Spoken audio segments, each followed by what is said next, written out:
Welcome to Sheffield Hopcast. If you were listening a couple of weeks ago, you will know that we decided that this was going to be our St. Patrick's Day special. So, in keeping with how I believe this is supposed to work, firstly, we've all picked a beer along that theme. And through the course of the night, we will all stake our claim as to just what percentage of us is Irish. I think Sean will probably claim about 50%. Laura's probably going to go 50%. I'm going to say 25%. That's just because I'm wearing a green hat that says Ireland on it. That's my stake to be a quarter Irish. So I think that's pretty much how it will go. So yeah, we've all picked a beer along the theme of St. Patrick's Day, which of course was earlier on this week. We have a guest with us as well. We'll meet him in a moment. First of all right, Sean, go on. Tell us what percentage Irish are you? I would imagine Declan might claim to be 100% Irish. We'll see whether he's got any English or Scottish in him in a bit. My dad is called John. My granddad was called John. We know. Many Johns went before them, and dating back to County Mayo over in Ireland, they were all called John, the first sons. And my dad, at the end of the line, felt that it wasn't very original anymore in the late 1960s. So he very cleverly called me Sean, which of course is Gaelic for John. And so my dad showed a lot of intelligence. I love my first name, and of course it tied me in nicely to Ireland. So I'm not 50% Irish. I think it's my great granddad, as we were saying off air beforehand, that came across to find work here in the UK. So the Clearys came from County Mayo, from Castlebar, across to Yorkshire, and I ended up being called Sean, and I get to drink an Irish beer on our St. Patrick's Day special tonight. So shall I open my beer? Yeah, go for it. Shamefully, we had no Irish beer in the shop at all this week. We have got an order going in with Mourne Mountains next week, actually.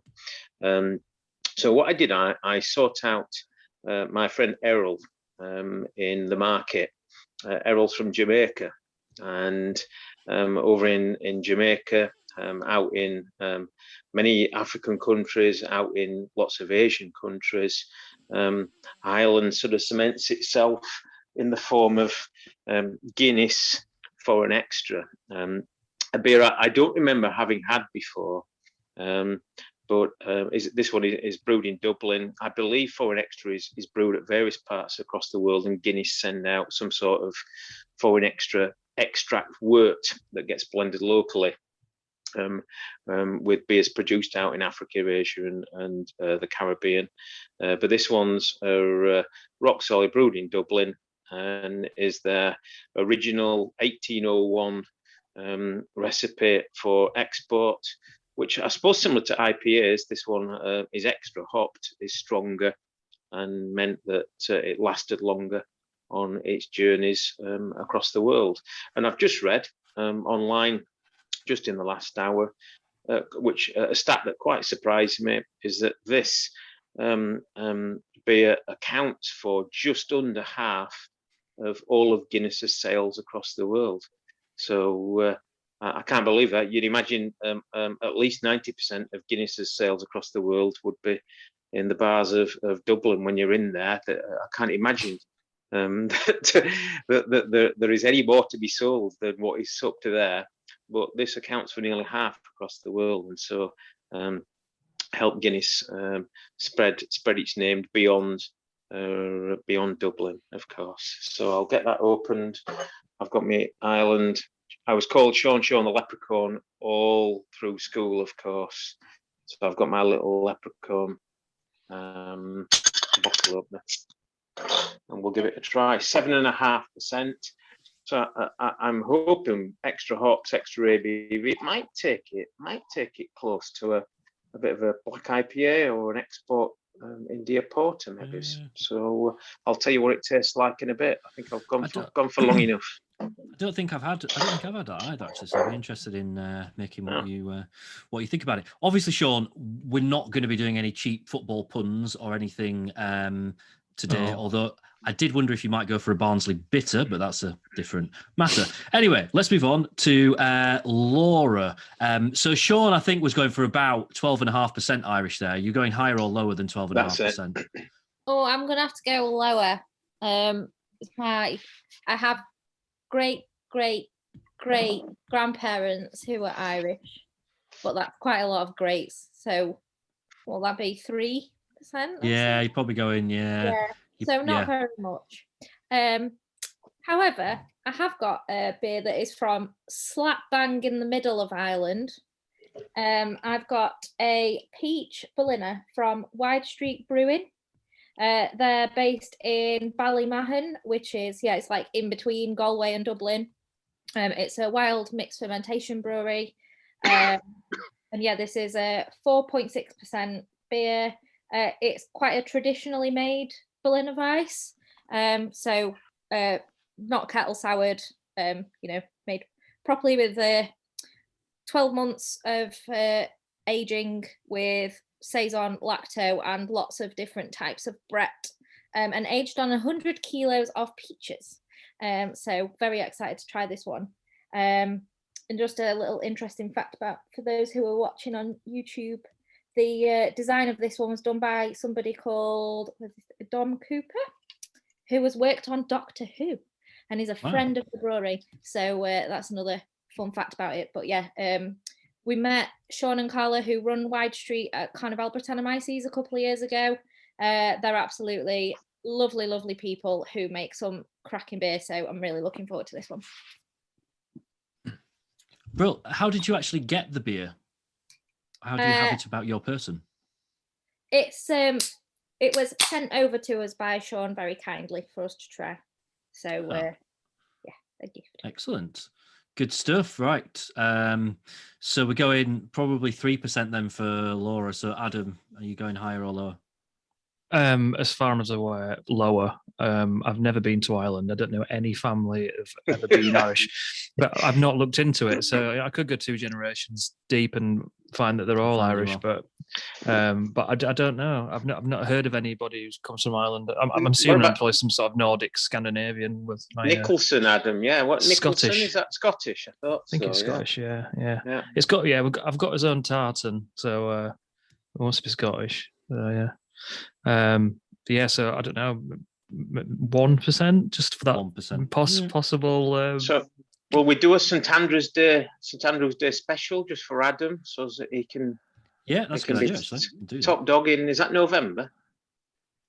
Somewhere around there, yeah. Back in the True Scott. He don't know, does he? He don't know. I was actually in Edinburgh on St Andrew's Day, not knowing at all, and just wondering why loads of people were wearing kilts, just thinking they were being really like. Do people actually really walk around in kilts? So I think they were kind of celebrating the weekend. Beer wise, like Sean said, there just doesn't really seem to be many Irish beers around unless you go really, really obvious or drop on some Whiplash. So I kind of just started searching for Irish stouts, and one popped up in Elsica. Sean, I had a pop over on Friday to Maison de Beer, yeah. It's the first time I've been since it's been locked down, and they had some I've never had before. Wise Man Brewing from North Carolina, Gathered Friends Dry Irish Stout, which is part of their socially distancing series, whatever that means. I suppose everyone's beers are a social distancing series at the minute, but there's a little sticker there. Look, hang on. Little sticker, you can't really read it, but SDS stands for. That's the first beer I've social seen distancing selling series. Point of social distancing. I don't understand that. Bizarre. And there's a thing on the top. It says, "May the roof above us never fall in, and may the friends gathered below it never fall out." It's an Irish blessing, apparently. Oh, I love that. So yeah, it's 4.9%. And Sean, if just because I weren't sure we were even going to manage to find a Irish stout, I just went stout, and I thought after you were talking about Acorn last week. My backup beer was a Acorn Golovka, which I've not had for ages, and I just thought I was going to get that for myself anyway. And they had one of those on the shelf, so I picked that up while we're there. I wasn't sure if Sean were going to go for that. I don't know why. I just had it in my head. He might do. It wouldn't have been a surprise.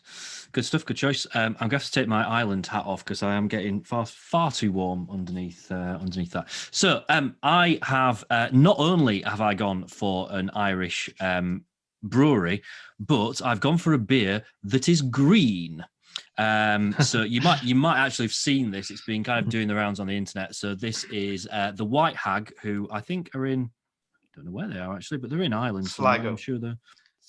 Yes, indeed. And the beer is called Shamrock Shake. It's an ice cream pale. It smells absolutely horrendous. It is, let's have a look. Expect aromatic mint on the nose, followed by a cool, lingering peppermint flavour and a creamy, soft, milkshakey body. Also, it's green, is what it says on the description. It certainly is green. There's no doubt that is a very green beer. It's if like you're listening to the mouthwash. podcast version of this, and you can't see the video of it, I can't quite get across just how utterly green that is. It is the same colour as my hat, if not a little bit greener. And it really does smell just awful. It smells like mouthwash. It really does. Oh man, that's lovely. Yeah. It's described. It is described as an experimental beer. It's got a very good experiment, I'm afraid. But there we go. I'm with you, Adam. By the way, in terms of, as far as I'm aware, very very low percentage of Irish blood. However, I have a huge love for the country of Ireland, although I have only been to Dublin, but a place that I desperately want to go and explore, and had some amazing times in Dublin, particularly kind of going more towards the outskirts rather than the centre, and like trying a few kind of what I guess would be called proper pubs rather than like, you know, the towny pubs. And yes, lots and lots of love for it. I'm going to go with about 1%. So our guest is Declan. Are you more or less than 1% Irish, Declan? Hey up, I'm 100% Yorkshire. Well, I'm pretty much 100% Irish. My mum and my dad are both from Ireland. My grandparents on both sides are from Ireland. My great-grandparents are all from Ireland. And from all 100. over. Yeah. All right, show off. That's definitely 100. So just to explain the background, so Declan, you have actually been on the Hopcast before, but not properly. So you met us when we did our day out in Scarborough. So we had a beer with you that day. And what was the other time? It was the judging. Steel City Beer Festival. We were on the same judging table. Declan, just so you're aware, later on, we're going to play this really fun game where Sean tries to guess the name of your dad. It's hilariously... It's like that, to keep with the Irish theme, that episode of Father Ted where Mrs. Doyle tries and guesses the name of the new father. It's just like that. It'll be hilarious. Anyway, what beer have you brought with you this evening? Beer I brought is from one of my, in fact, it is my favourite Irish brewery called Mourne Mountains Brewery. I think Sean mentioned them earlier on. Beer is called Poetic Justice. They're a fantastic brewery. They're from County Down, which is where I'm from.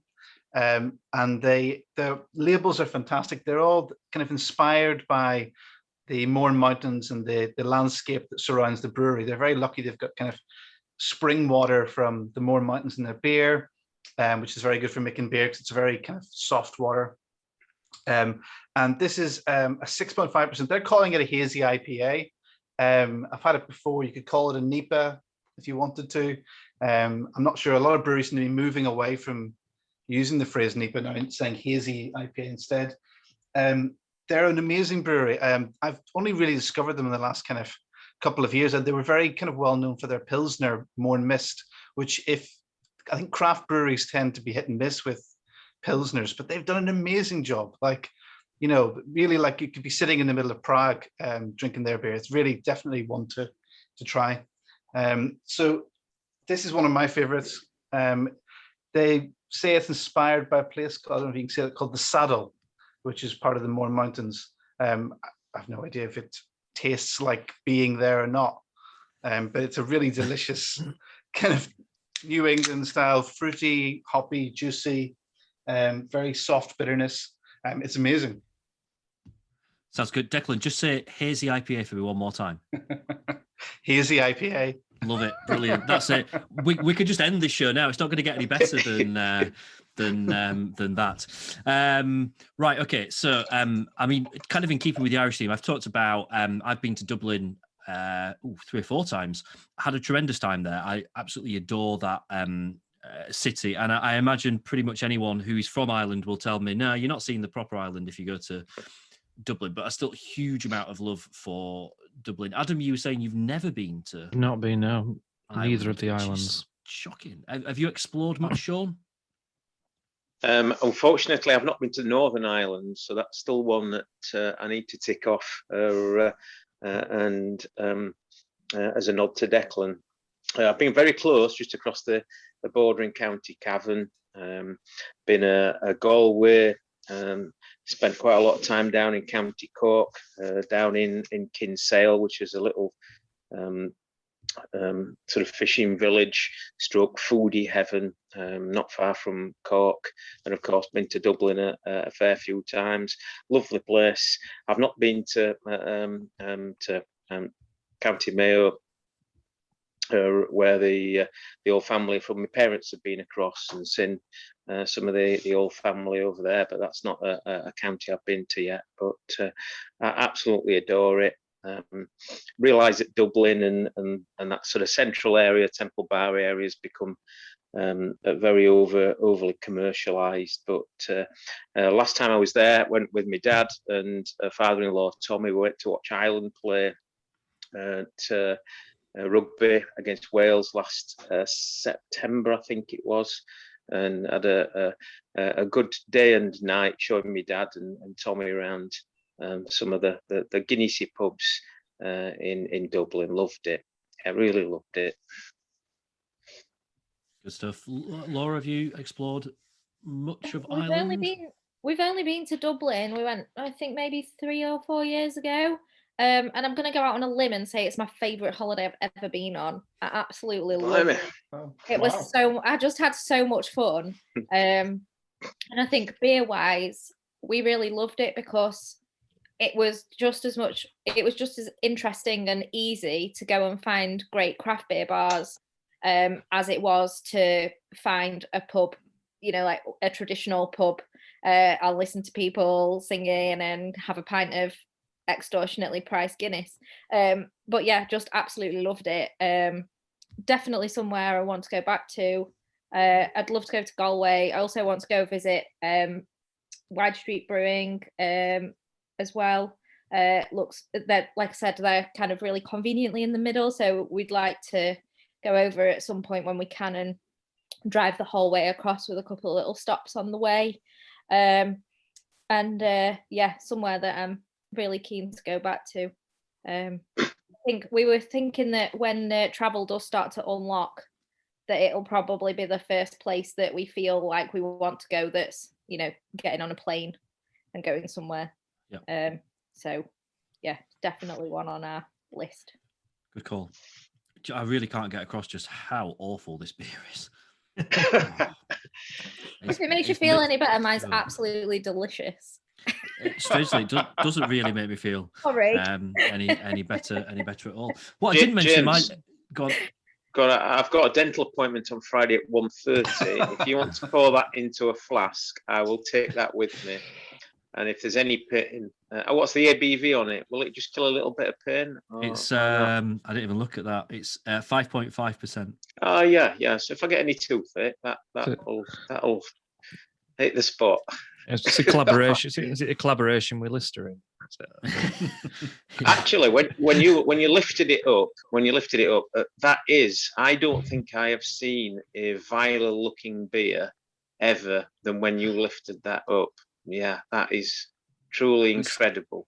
It's pretty grim. It's pretty grim. And the thing is, I mean, it actually tastes exactly how it looks. Like it looks terrible. It tastes terrible. It's made my camera go all blurry as well now. I'm gonna have to switch it off and back on so it comes back into focus. Right. Why is it mint flavoured? Why? I don't know. I mean, it could be like a nice apple sour or something, couldn't it? Because it's got food coloring in it. So I'm guessing that is what makes it green. So I mean, you could make it green and it could taste of whatever. So why they've decided to go, I know, let's make a mint beer. I just don't. I think really White don't Hag. understand. White Milkshake Hag. ale. Yeah, they did a tie-up, I think, with Cave and beer merchants, and to create a St. Patrick's Day package to drink at home. And we got some White Hag in at Christmas, actually, but didn't take any of the St. Patrick's Day package. But I'm pretty certain that they've brewed a number of different beers as a St. Patrick's Day special that you could get from beer merchants, and I'm sure that'll be one of them. And so they've perhaps stretched things a little bit far just to get the green beer, on the pack. I think this has got something to do with. This is strange. So it says this beer was first conceived by Ronald and his buddies at the Big M for our national holiday. Does that mean McDonald's? That's kind of how I read it. Is this Old Ronald at the Big M? Sold in I'm so confused. I wouldn't mind being confused by this beer if it was actually nice, but it's awful. What I didn't mention in my little pre-bit was I have been to Belfast as well, and that is timely to mention that now because Declan, that is a future destination of yours. It is, yeah. So my partner's got a new job in Belfast, and so we'll be moving over there. I don't know if we'll be living in Belfast, but we'll be pretty nearby. So I'm very sad about leaving Sheffield because it's. I've been living here for about 13 years now, so it really has been my home, and I absolutely love it. And I'll really miss the beer scene here. One of the other beers I've got here is Fluffy White Rabbit from St. Mars of the Desert, and like. They were such an amazing brewery. It'll be such a shame to kind of not be in the same city as places like Abbeydale and St. Mars of the Desert. But, you know, I've been trying to drink more Mourne Mountains beer to try and make myself feel better about it. I'm not aware of are there many breweries in Belfast? Has that got much of a kind of a brewery scene? Really nascent. It's a really nascent scene. So I don't know if it's been talked about before in the podcast, but Ireland's licensing laws are really bad. So up until about the last, I think it was 3 years ago, the licensing laws, both north and south, dated to before partition. So these are kind of Victorian licensing laws. And in Northern Ireland still hasn't updated theirs. The Republic just did it about 2 or 3 years ago. But essentially means that breweries are not allowed to sell beer. So to the public. So the breweries can only really sell to an off license or to a pub. So you can't, breweries aren't allowed to have tap rooms, for example, which has been such a massive part of the craft scene. Breweries aren't allowed to even have, they're not allowed to have festivals. They're not really allowed to sell directly from their website. So when you buy beer from like Mourne Mountains Brewery, what's actually happening is it might be their website, but the order is going through another off license who processes it for them. So there's been some organizations that have been trying to change it. There's an organization called Craft Beer NI, and that's a kind of a conglomerate of all the different craft beer breweries in Northern Ireland, and they're lobbying for change at the kind of Northern Ireland Assembly level. But it means that most of their sales tend to be European, because although there's a kind of home market, it's tiny. Partially because Diageo, who make Guinness, have a really big hold in Ireland, north and south, but also Laura mentioned that Dublin's great for kind of craft beer, and part of that is because there was never a real ale phase in Ireland. That was never really a big part of Irish beer culture, and so Ireland looked more towards America, and that kind of craft beer revolution that happened over there came to Ireland. So there's loads of fantastic craft breweries. I think there's something like 18 in Northern Ireland alone, and I think most of those would be in and around Belfast. But they struggle a lot with not really being able to sell into bars in Northern Ireland. The other thing is, although bars aren't tied, a lot of Diageo have a big kind of sway over bars, and the last thing they want is a craft stout sitting next to Guinness. So a lot of bars are encouraged to not have craft beer. It's changing. It's changing slowly, and even 5 years ago, you would have struggled to get a kind of locally made beer in Northern Ireland. Whereas now, most restaurants and bars will have some, craft beer to be able to choose from. But it's a really kind of small scene, and it's a nascent scene. It's not like Britain, where craft beer is really taken off. It's going to happen soon, but the licensing laws don't make it easy. No, I was going to say it's kind of a shame that legally there's those barriers there, because I kind of think going somewhere that's maybe sort of quite at the start of a bit of a craft beer revolution would be really exciting, but a bit less so considering the fact they're so limited in what they're able to do. And I'm not entirely sure that's necessarily with any great justification. If it dates back so long, that just kind of seems really, really daft, really. But exciting times for you then. That'll be great. And of course, I mean, I'm hoping you'll come back and visit us, so those visits Definitely. will be made even more kind of exciting, because there'll be there'll always be somewhere new that's opened and somewhere that's changed and all that kind of stuff, and then there'll still be us sat upstairs somewhere recording a flipping podcast. So just anywhere being open would be great at the minute. What's kind of your lockdown experience been like, Declan? We've been my partner and I and the cat have been pretty lucky in that we haven't had COVID, we've not been ill at any point. It's been difficult, like it has been for everybody else, in terms of not being able to see friends. But one of the things I feel really lucky about is when you live in Sheffield, you're never very far away from kind of beautiful places to walk. So being able to get outside and go for kind of daily exercise is a really nice experience here. Whereas people who might be living in other parts of the UK don't necessarily have that. If you're in the centre of Birmingham, I don't know if you've got such beautiful walks that you do in Sheffield. So we've been really lucky. We've got a garden, which is another thing that we've been really feeling very blessed about, because rather than being in a flat, we've been able to kind of go into the garden. And it doesn't feel quite so kind of cooped up. So it's been difficult, but I think we've been lucky compared to a lot of people. Yeah, fair dues. Sorry, Sean, I think I cut you off there in your No, I was just going to follow up. I didn't realise Declan was going back to Northern Ireland, so I feel like saying congratulations on going home, but I can tell that there's sadness in your voice as well. What would the process be now? Have you got a dream place where you'd love to live, just on the edge of Belfast, Declan, and it's got a brewery? Or a smart bar not too far away? Have you already got your eye on places that you'd love to sort of consider? We've been looking around. We haven't really made any decisions yet. I'd like to be closer to Belfast for the reason that I like being able to kind of walk to a local pub and kind of have that. And obviously, if you're looking for kind of local beer, craft beer, you're going to find it in Belfast rather than some of the smaller places in Northern Ireland. But my partner would rather live in a more rural area. She loves the sea. She's from East Yorkshire, near the sea, and grew up going to places like Bridlington and Scarborough.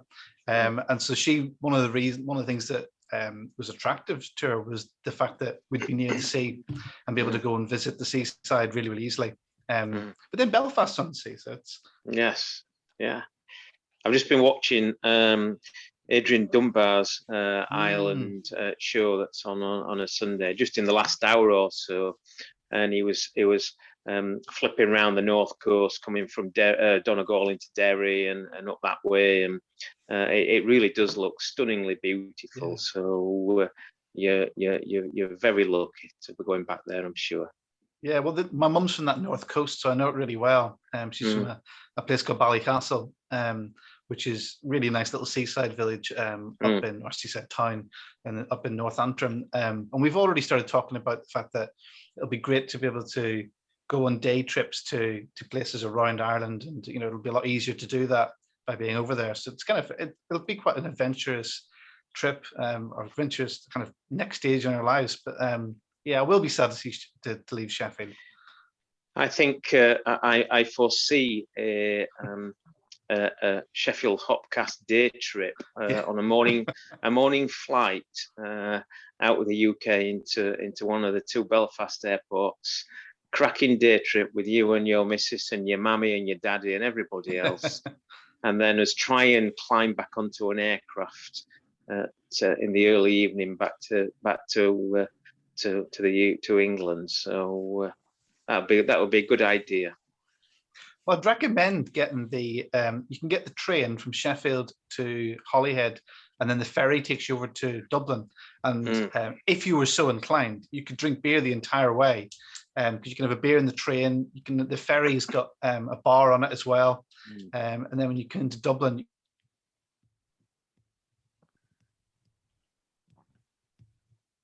Oh, I think we've lost. Declan disappeared for anyone. I think we've lost Declan.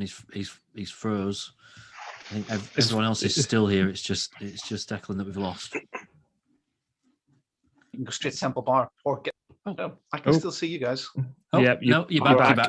You're back. You just froze up. That was very strange. Oh, we got nothing for a bit, and then we just got something Temple Bar, and that was it. yeah. I mean, that's sounds like most people's kind of holiday. That sounded like a lovely trip. It's an average weekend in Dublin, isn't it? Yeah. Yeah, that was one of my favourite beer moments in Dublin. We went to one of the beer bars there, and they had Nightmare on Brett by Crooked Stave on tap, which is, I've probably mentioned it before, it's Jim's all-time favourite beer. And I think it was €10 a third. And Jim got to the bar, got a third, sat down, took a sip, drank the whole thing, stood back up, bought another third instantly. And yeah, it was just the speed at which he parted with €20 was exceptional. The price of Dublin beer is definitely one of the downsides of Dublin. Belfast's much more like Sheffield, but Dublin's like a big capital city. It's similar to London. It's expensive for everything, but it's a brilliant city. Both Belfast and Dublin, and like you said, Laura, like Galway, Cork, amazing cities. Yeah. Definitely. When you were growing up, did you do any GAA sports or anything? Any Gaelic sports or anything? I did. Yeah, my dad was actually one of the best players in Ireland at the time for Gaelic football. In the 70s, he was kind of famous within that world. So he played in the team that was in the All Ireland final, which would be the equivalent of kind of the FA Cup final. They didn't win, which he's upset about, but he did get to the final. He was in the kind of championship team. He played at Croke Park. He did, yeah, several times. Yeah, and Croke Park was even. It wasn't bigger then, but they fitted far more people in. I think the capacity now is 100,000, but then it was even more. Wow. And yeah, he played for Ulster, and he was one of the best players at the time. I played a bit when I was young, but after I was about 14, 15, I didn't play anymore. I wasn't great at it. Are you not going to try and guess his name, Sean? Are we not? Are we doing? Oh yeah, do you want to guess my dad's name? If you can guess it, I will buy you a pint because I'd be very surprised. Okay, well, I rather than guess in a serious way, I'm going to try and create a laugh for any Father Ted viewers and guess at Todd Unctious, potentially. Todd Unctious was the name of the father. That was no. And James, interestingly, I had to go through in my mind for at least 10 minutes every name that she read out from her guesses to get to Todd Unctious. So it took me some time, but I got there in the end. One of my favourite ever scenes from any TV show, and it's up there in probably the top 3 Father Ted scenes. It's not as good as the cows. These are small, those are far away scene, which is just superb. Yes, Adam, I was getting worried that we were. I met Mrs. Doyle as well. I met her in the Crucible Corner Cafe in Sheffield after she'd been a lot trendier and cooler. Mine was at Galway Greyhound Track over in Galway. She was having a night at the Greyhounds, and so was I and about 12 other blokes. So we had a good laugh with her. Did you mention Mrs. Doyle? No. Ah, well, I did mention Mrs. Doyle, and she was like, "I don't want to talk about that." I was like, "Okay, fine," but still had a good laugh all the same. Adam, I was getting worried about you earlier because we just couldn't see you anymore. Darker. You were vanishing into an abyss. So it's good to know that you are still with us. How's your beer? It's very good, actually. I've finished it because it was that good, actually. Exactly, I'd expect really. Quite nothing, just like a classic stout, really. It reminded me more of, if you go back to the traditional Guinness, which has that kind of, oh, someone dropped something, has that kind of, feels like it has that more the modern whatever. What's it called? Extra cold or whatever it is, but the original version, which has, I just feel kind of quite hoppy and quite has a nice bitterness to it. But I think that for 4.9%, you could drink quite a lot of that, no problem at all. So Sean, I've actually moved on to a Golovka that I've not had for, I don't know, 6-7 years. Sunday, isn't it? What else you got to do? Have a second beer, but yeah, really good. I don't know anything about the brewery at all, apart from that they do this social distance series. But be interesting to know what else is in that series. But has anybody else come across them before? Did they have other beers by that brewery on the shelves? Were they like 2 meters apart on the shelf for the different types? Yeah, of they're all social distanced. beers? I don't know. I don't know how they arrange the beers there. They're not in there's not like an American section. So, but yeah, it's from James Clay though, so I don't know. It must be kind of widely available. So, because it's got a little sticker on the bottom, it tells you. But yeah, I know what we're going to say is that what I wanted to get, which I probably could have got with a bit of extra effort, was and we keep mentioning Galway Bay's Off Foam and Fury, which kind of always really like that beer. It's about 8%, but it's like you kind of old school dipper, and old school bitter dipper, yeah. Yeah, had it for a while, but I always wonder why you don't see more of that around. To be honest, I don't know. I don't know if there's any reasons why you don't, Sean. I don't know. For a short while, they were available, I think, via Blackjack Glassworks suppliers. But Galway Bay, of course, own a number of bars in and around Dublin as well, and so it's very easy to get their own beers in Dublin, and they also import all crazy American stuff as well. So a little bit like Laura mentioned earlier, we've paid some silly prices for some very special stuff, but they're always good nights. So you remember more the memories in the drinks rather than the prices, I always think. Well, have you had Foam and Fury, Sean? I imagine that's kind of something you're kind of nice bitterness. Love it. Yeah, love it. Yeah. We stocked some Galway Bay just when they were available, but they weren't available for long. But a really good outfit. Yeah, it was basically going to be kind of almost like a big order of cans of their range just to get hold of it. So that's why I kind of steered away from it slightly. But I bought the Mourne Mountains brewery beer in Turner's, and Sean, you said you were getting an order from them as well. Yeah, how come they're suddenly available?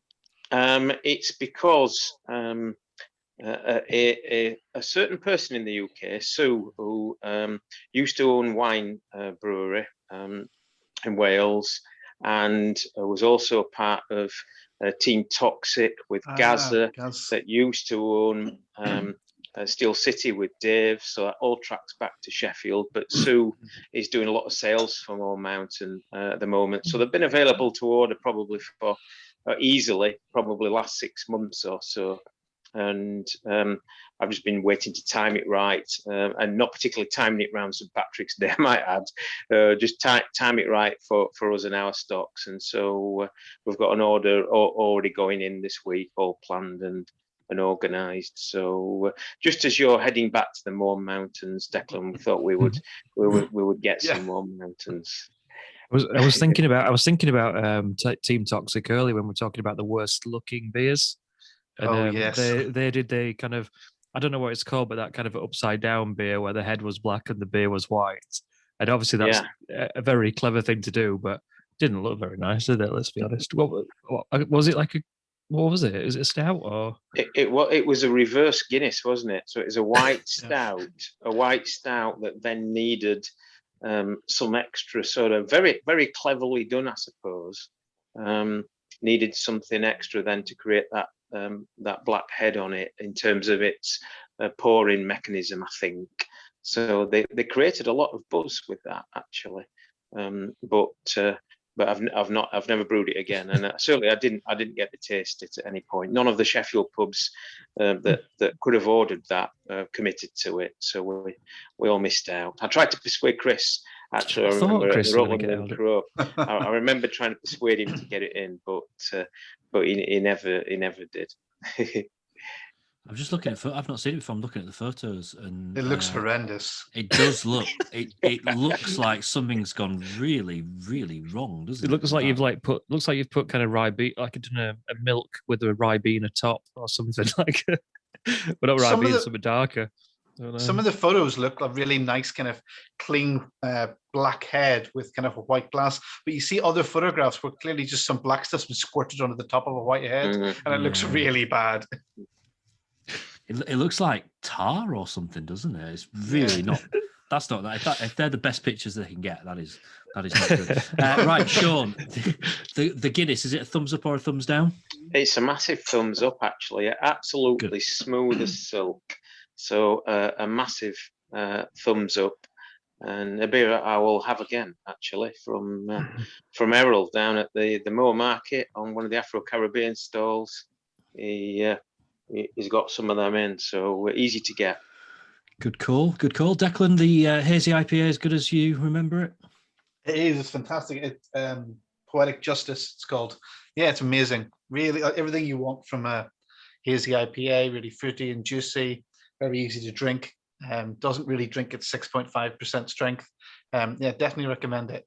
I'm sold on that. I'm gonna have to get hold of one when they come in. It's absolutely fantastic. It's kind of puts me in mind of some of St. Mars the Desert's kind of hazy IPAs. It's that kind of really, really fruity, kind of soft bitterness IPA is fantastic. Yeah. Brill. And Laura? Yeah, mine's all gone as well. Absolutely superb. Really, really refreshing, really clean. Just absolutely delicious. Lots of lovely peachy flavours coming through as well. So yeah, massive thanks to Sean from Wide Street for getting me one of those. Just while I've just remembered as well, another brewery that I want to give a shout out to.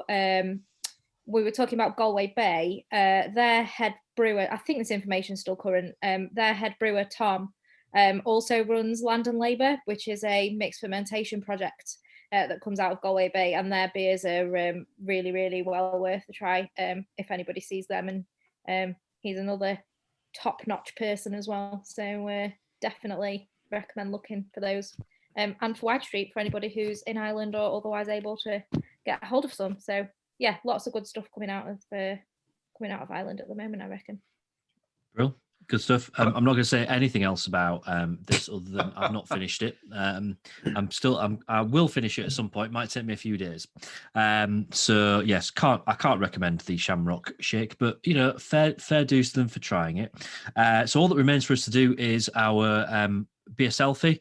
So if you have your cans and your glasses to hold aloft, I'll simply stick that in front of my head, I think, for this one. And big smiles. And there we go. And thank you very much, guys. Thank you, Declan. Thank you for joining us. The best of luck with the move. Hopefully it will not be too long before somewhere or other we can be back in a pub sharing a beer face to face again. But I hope the move goes well for you and your partner. Thank you for coming on, and we'll be back in a couple of weeks with I believe some kind of music special. Oh no, it's next week. No, but it's in a couple of weeks. As far as listeners are concerned, doesn't matter when we do it, does it? But yeah. So yes, with some kind of music. Sure. Yes, we've got Luke from Rhythm and Brews, so we're doing some sort of link to it. They pair beers with music essentially. So we'll do something on that sort of vibe. I'm not trying to do exactly what they do, but I'll give you some pointers during this week, so we can kind of formulate a plan. But yeah, so that'll be the next one. Brill. All right then, we will see you back here in a couple of weeks. Cheers all. See you Bye-bye. later. Bye.